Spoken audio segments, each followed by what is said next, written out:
Ele entrou para a história não por suas vitórias, mas por sua morte grotesca.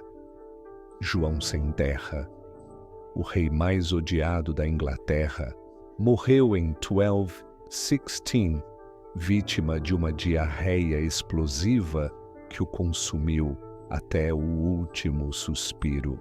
Dentro do castelo de Newark, o herdeiro dos Plantagenetas não parecia um monarca. Febril, coberto de suor, incapaz de controlar o próprio corpo, agonizava diante de servos impotentes. Não caiu em batalha, não foi envenenado por inimigos. Seu fim veio do modo mais humilhante possível, como se fosse um castigo divino pelo reinado de crueldade que havia imposto. Na mentalidade medieval, morrer bem era tão importante quanto governar bem. Reis piedosos partiam em oração cercados de dignidade. João, ao contrário, partiu em meio a excrementos e delírios. Para seus súditos não havia dúvida, Deus o havia condenado a uma morte indigna. E enquanto ele apodrecia em vida, seu reino também desmoronava. A guerra civil avançava. Os barões conspiravam para entregar a coroa a um príncipe francês. O tesouro real havia desaparecido nas águas traiçoeiras do estuário de Wash, e até a igreja o havia rejeitado, transformando-o em pária espiritual. No dia Nineteen de outubro de 1216, carregado em uma liteira por não conseguir mais cavalgar, João Sem Terra expirou como homem vencido, sem amigos, sem glória, sem respeito. Os cronistas registraram cada detalhe grotesco, garantindo que sua memória ficasse para sempre manchada pela vergonha. E assim se firmou a lenda o rei, que não apenas governou mal, mas que morreu do jeito mais humilhante que um monarca poderia imaginar. Muito antes de morrer em humilhação, João já carregava um fardo, o apelido que o perseguiria para sempre: Lackland Sem Terra. Filho mais novo de Henrique II e de Leonor da Aquitânia, João nasceu em 1166 sem receber herança. Seus irmãos mais velhos já tinham garantido castelos, ducados e títulos. Ele nada. Para uma sociedade onde terra significava poder, status e identidade, João começou a vida como um príncipe vazio, um herdeiro sem futuro. Esse detalhe aparentemente pequeno moldou sua personalidade. Cresceu ressentido, sempre na sombra de irmãos mais poderosos. Ricardo Coração de Leão, o guerreiro admirado, era adorado pelos cronistas e soldados. Geoffrey e Henrique, mesmo com seus defeitos, foram reconhecidos como príncipes de valor. João o Último era lembrado pela ausência. Sua mãe o mimava. Seu pai tentava forçá-lo a papéis políticos, mas todos sabiam ele não era prioridade. Esse vazio de reconhecimento transformou-se em ambição e desconfiança. Desde jovem, João buscava alianças obscuras, sempre desconfiando de todos ao redor. Sua ânsia por poder não nascia da confiança em si mesmo, mas do medo constante de ser esquecido. O apelido Sem Terra não era apenas uma ofensa, era a cicatriz psicológica que o lembrava de sua insignificância. E quando a oportunidade finalmente surgiu, a coroa da Inglaterra em suas mãos, João não governou com magnanimidade. Governou como homem traumatizado, pronto a esmagar qualquer um que ousasse desafiá-lo. A insegurança de Lackland nunca desapareceu, apenas mudou de forma, transformando-se em paranoia, crueldade e uma fome insaciável por controle. O príncipe sem terras se tornou rei, mas nunca deixou de ser Lackland. Antes mesmo de usar a coroa, João já era visto como traidor. Enquanto Ricardo Coração de Leão estava distante, lutando na Terceira Cruzada, João viu a chance de transformar sua insegurança em poder. Espalhou rumores de que o irmão havia morrido no Oriente. Mandou emissários buscar apoio, tentou comprar lealdade de nobres descontentes e, em segredo, começou a agir como se fosse o novo rei da Inglaterra. Mas a ambição não parou aí.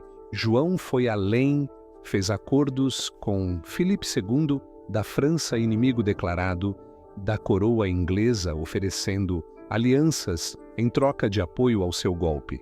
Para um príncipe plantageneta, era o crime máximo vender o próprio sangue e o próprio reino em troca de vantagem pessoal.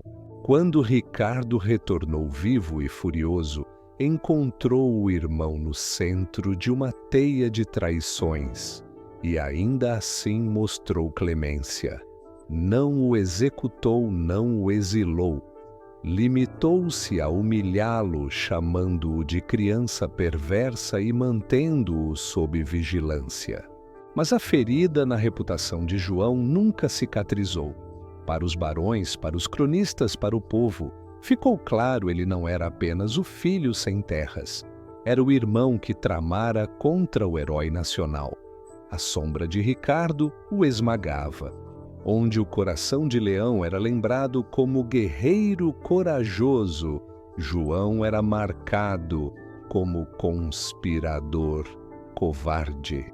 Essa fama de traição o acompanharia até o trono. E quando, anos mais tarde, João finalmente se tornou rei, já carregava o estigma não de líder legítimo, mas de usurpador em potencial. O apelido Lackland já o diminuía. A memória da traição agora o condenava. Se a traição manchara sua honra, a incompetência mancharia seu reinado. Quando subiu ao trono em 1199, João herdou não apenas a coroa, mas um império que se estendia muito além da Inglaterra. Normandia, Anjou, Maine, Aquitânia. Terras que faziam dos plantagenetas senhores de metade da França. Era um império tão vasto que Filipe II da França temia sua força. Mas o que o Coração de Leão havia conquistado com espada João, perderia com covardia. Em 1202, acusado de quebrar juramentos matrimoniais e desonrar aliados, João foi convocado a responder perante a corte de Paris. Em vez de comparecer, desafiou Filipe II. O rei francês aproveitou a oportunidade, convocou guerra, invadiu Normandia e, diante da hesitação inglesa, avançou com fúria. João, incapaz de liderar, preferiu negociar às escondidas, subornar aliados, desconfiar dos próprios generais. O resultado foi desastroso. Castelo após castelo caiu. Em 1204, a Normandia, coração do Império Anglo-Francês, estava perdida. Poucos anos depois, Anjou, Maine e Poitou seguiram o mesmo destino. O Império Continental dos Plantagenetas havia desmoronado em tempo recorde. Para os cronistas, foi vergonha sem precedentes. Onde Ricardo era lembrado como guerreiro que enfrentara Saladino João, ficou marcado como o rei que fugia, que negociava, que abandonava aliados. Sua incapacidade em campo de batalha transformou a Inglaterra em potência insular isolada, sem prestígio no continente. A perda não foi apenas territorial, foi psicológica. A nobreza inglesa, dona de feudos na França, viu suas posses desaparecerem de uma só vez. O ressentimento cresceu, o respeito pelo rei evaporou. A sombra de Ricardo, já esmagadora, agora parecia insuperável. João não era apenas Lackland por apelido, agora era Lackland de fato. Se João perdeu terras no continente, Buscou compensar espremendo seu próprio povo? Durante seus 17 anos de reinado, ele cobrou o scutage, o imposto pago em troca de não servir na guerra, nada menos que 11 vezes, muito acima do que qualquer rei antes dele ousara. Nobres eram forçados a entregar fortunas camponeses via colheitas transformadas em tributo, e comerciantes eram estrangulados por tarifas abusivas. O tesouro real enchia-se às custas de um reino que empobrecia. Mas a fome de João ia além do dinheiro. Quando suspeitava da lealdade de uma família, confiscava terras inteiras. Quando desconfiava de traição, exigia reféns, filhos e esposas entregues como garantia. E se alguém se recusava à punição, era cruel. O caso de Matilda de Braose ficou marcado como símbolo dessa tirania. Seu marido, barão de grande influência, desentendeu-se com o rei. João exigiu reféns. Matilda recusou-se. A resposta foi brutal. Ela e seu filho pequeno foram aprisionados em um calabouço e deixados para morrer de fome. Quando as portas finalmente se abriram, restavam apenas ossos e silêncio. Historiadores da época escreveram com horror: João não era apenas ganancioso, era vingativo. Usava o poder não para governar, mas para humilhar. A cada nova exação, a cada família destruída, a confiança na coroa se dissolvia. O resultado foi inevitável: uma nobreza em fúria, um povo em desespero e um rei cada vez mais isolado. A crueldade que pretendia reforçar seu domínio apenas acelerava sua queda. Na Inglaterra de João sem terra, não havia justiça. Havia apenas a vontade de um rei que transformou impostos em armas e a tirania em rotina. Não bastava ter contra si os barões, os mercadores e o povo.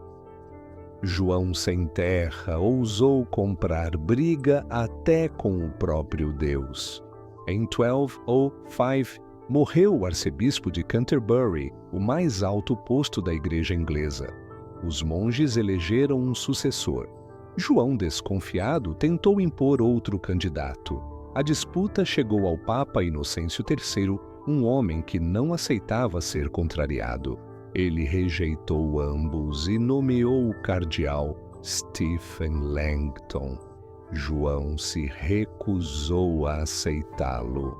O resultado foi devastador. Em 1208, a Inglaterra foi colocada sob interdito.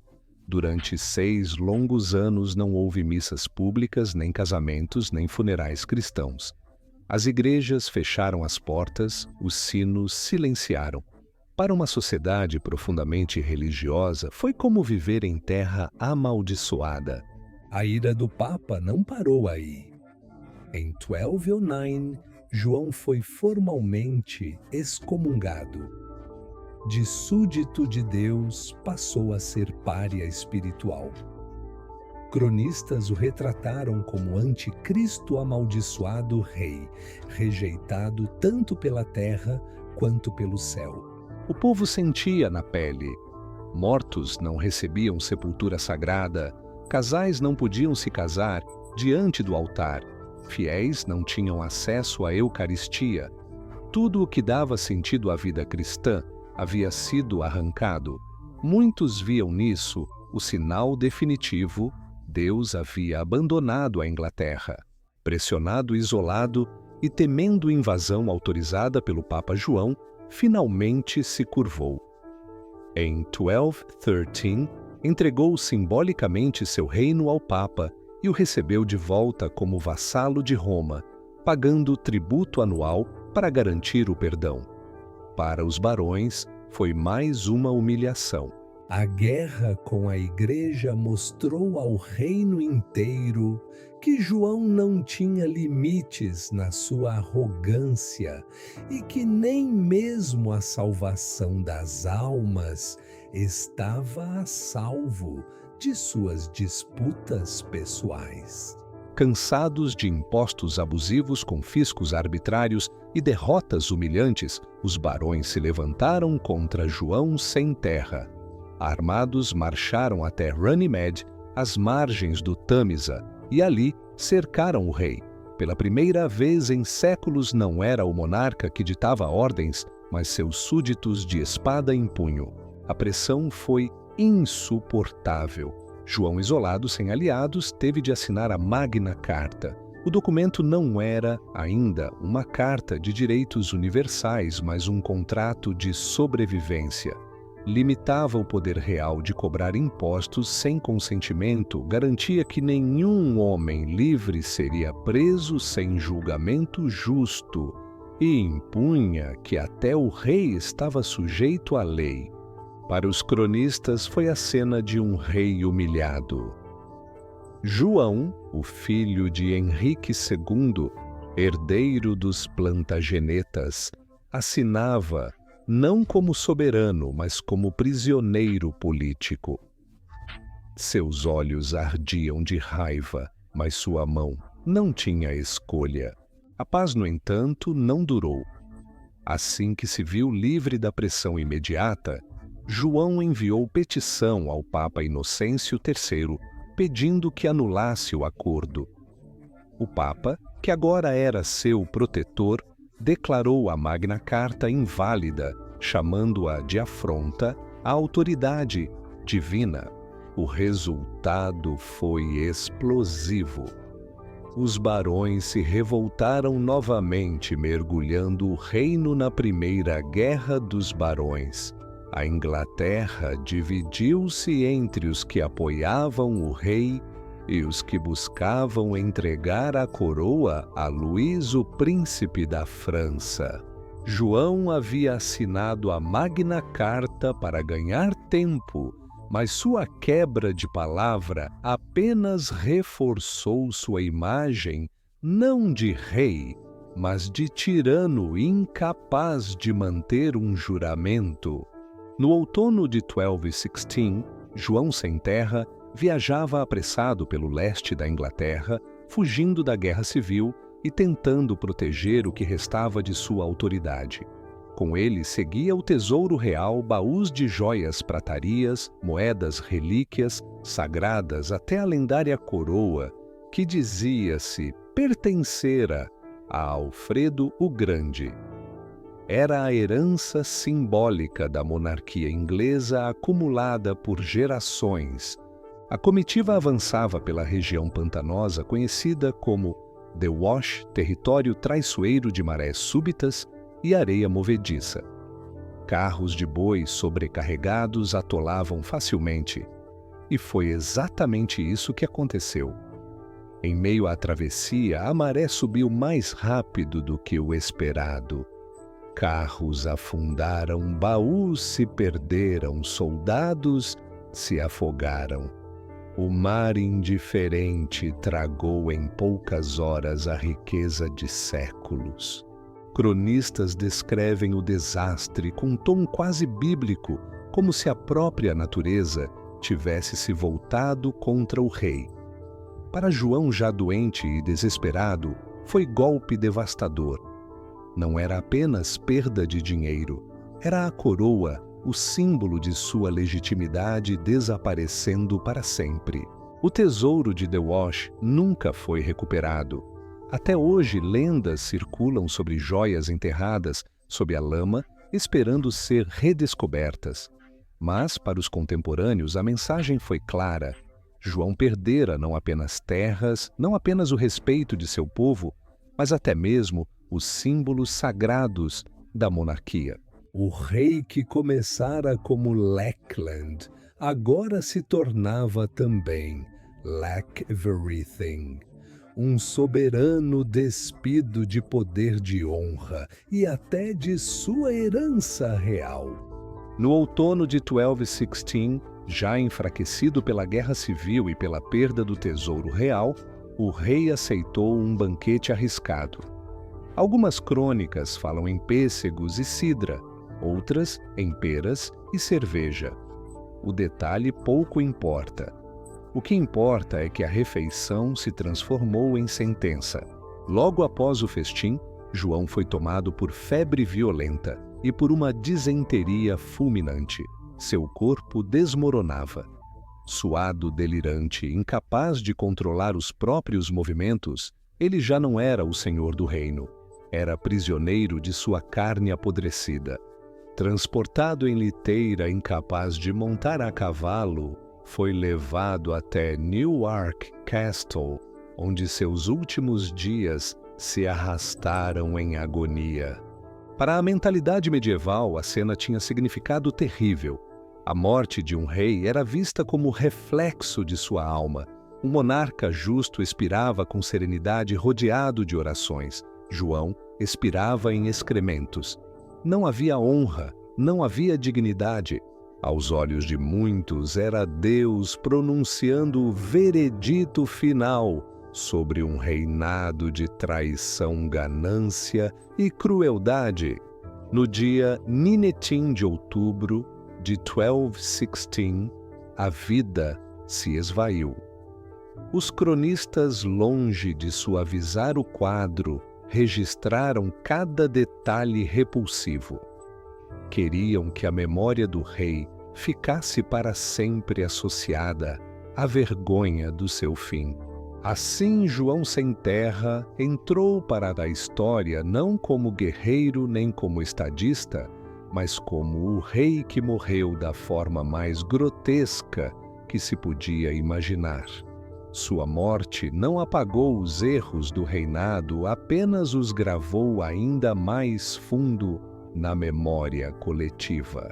Após a morte de João em 1216, o reino estava à beira do colapso.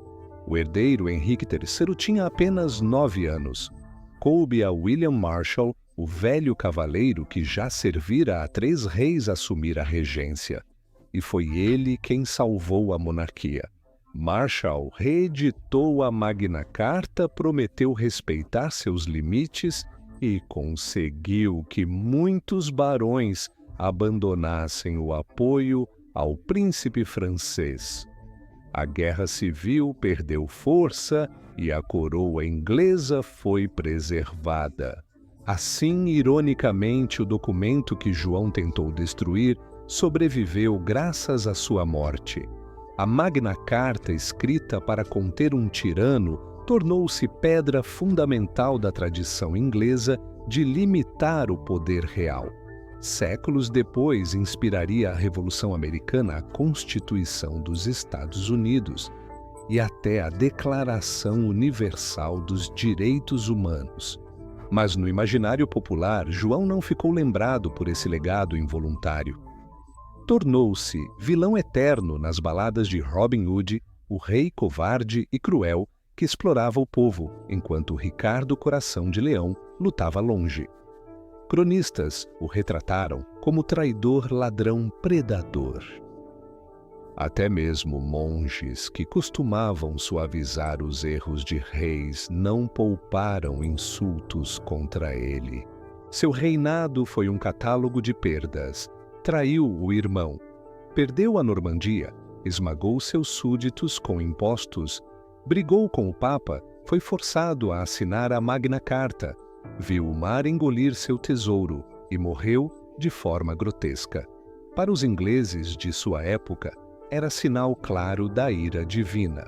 E, no entanto, é essa mesma figura de vilão que, sem querer, deu ao mundo uma das maiores heranças políticas da Idade Média. João Sem Terra terminou como piada da história, mas a Magna Carta, nascida da sua tirania, transformou sua desgraça no alicerce da liberdade.